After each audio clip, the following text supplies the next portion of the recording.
уже, как, дай бог, дорога сейчас вся делается, все будет хорошо, и, соответственно, уже чтобы можно было встречать гостей. Половина Казахстана это ваши клиенты. Дай бог. Здесь там до этого же, до Джаркента, да. Там Талдык, Бурган. Здесь с Алматы вот 200 километров всего.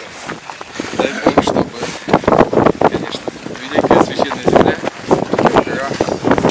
общая протяженность лыжных трасс 107 километров, порядок одновременного вместимости до 12 600 человек, пропускная способность порядка практически 50 тысяч, 49 300 может одновременно принимать.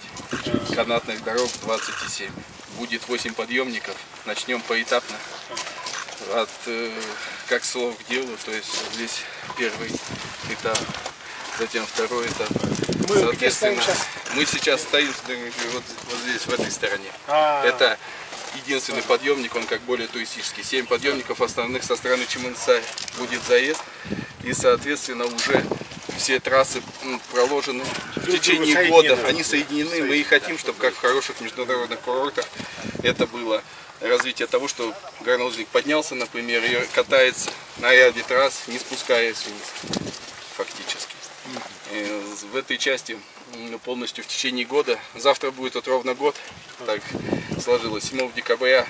Тогда еще Санташский Локмоту первый заключил договор.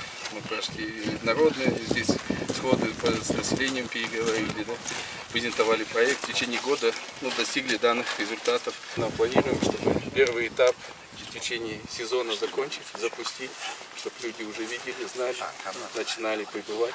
После этого уже, конечно, будем развивать и наращивать. Чтобы это было не словами, а делами. В принципе, вот успели даже, как 4-го нам дали подтверждение, выехать даже первые домокомплекты, которые собраны в фурах, еще не разгрузились, но уже поехали сюда. Канатные эти откуда? С России вы будете приводить, да?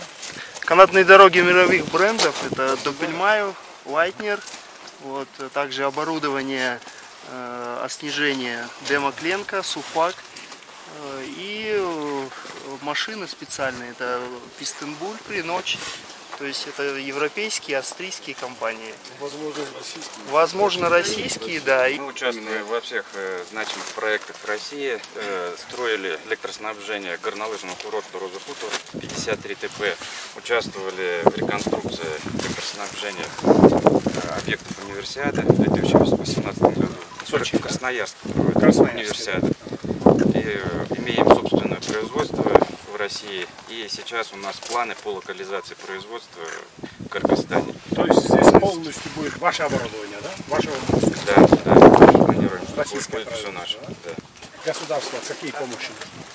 Да, Садрин Гуджевич, дай бог, чтобы слаженно работать с госорганами, чтобы, в принципе, были защиты инвестиций, а остальное, на сегодняшний день, как наши партнеры и инвесторы говорят, в принципе, Кыргызстану, благодаря вашей поддержки правительству Кыргызстана верить стали полностью, надежность есть, защита инвестиций есть, поэтому дай бог, слаженная работа просто. Спасибо.